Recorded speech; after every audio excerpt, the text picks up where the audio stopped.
Hello everyone, welcome to our channel Love of Biology. Today we are going to learn about human ear anatomy for the hearing as well as for equilibrium. So actually human ear is divided into three parts: external ear, middle ear and internal ear. So this external ear contains the auricle, that is a pinna, external auditory meters, that is canal, and ear drum or tympanic membrane. So this auricle is a flap of elastic cartilage covered by the skin which will receive the vibrations from the air and it will produce as the sound. The external auditory canal is a curved tube that leads into the tympanic membrane. So eardrum we call. And here you can see the outer auricle and canal, and also here the eardrum also you can see, also called as the tympanic membrane, which is a thin and semi transparent partition between the external and the middle ear. So this membrane is composed of connective tissues covered by the skin outside and mucous membrane inside. So there are fine actually with hairs it is, and also glands which will produce the wax. Ceruminous glands are present which will produce the wax. Next, middle ear. It is a small from tympanic membrane to the oval and the round window of the inner ear. It contains three ossicles or three bones. So there are malleus, incus, stapes. Stapes is the smallest bone in the human body. Middle ear contains eustachian tube opens into the pharynx. Malleus is a hammer bone and incus is a middle one which will like a block, a metallic block, and stapes which are connected to one another. Here you can see in the middle ear after the tympanic membrane, malleus is connected to this eardrum, and later in middle one is the incus, and last stapes.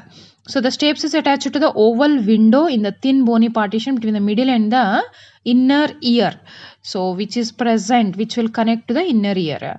So these will form, and also a eustachian tube that connects the middle ear cavity with the pharynx, so which helps in the equalizing the pressure of air.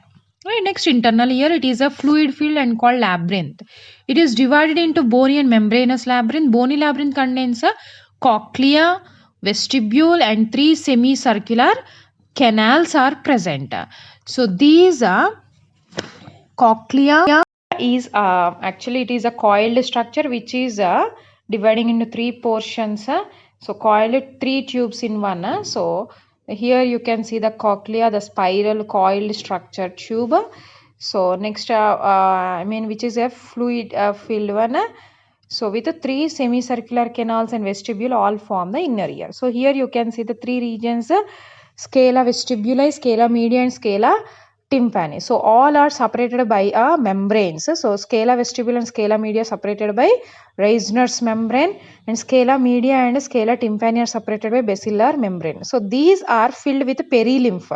Scala media and scala tympani are filled with perilymph, and other scala media is filled with the endolymph. At the base, so these are present oval windows, and these are the semicircular canals. These three canals at the base they contains the ampullae. So ampullae are present. So the base of each canal, which is a swollen part, which contains a projecting ridge called the crista with hair cells. So these canals provide a sense of angular acceleration and preserving the rotation of the body. So the vestibule, it is a oval central part of the bony labyrinth located between the cochlea and the semicircular canal. So the membranous labyrinth in the vestibule consists of two sacs, saccule and the utricle. So this is the ampule structure. So membranous labyrinth you can see, and with the hair cells at the base, you can see the supporting cells contains the crista region. Hair cells are present with endolymph. It is filled with the endolymph. So this is the ampulla of the semicircular canal. So how the hearing process will take place? First, sound waves will reach the pinna. So next to the eardrum, the vibrations there starts and they will reach the ear ossicles. So which will earn three ear ossicles, and next to the oval window they will reach, and waves will produce in the perilymph and endolymph and basilar membrane, hair cells and tectorial membranes, and nerve impulse will generate. So which will reached by the efferent nerves, and they will reach the brain. So this is about the human ear. Thank you for watching. Please subscribe my channel.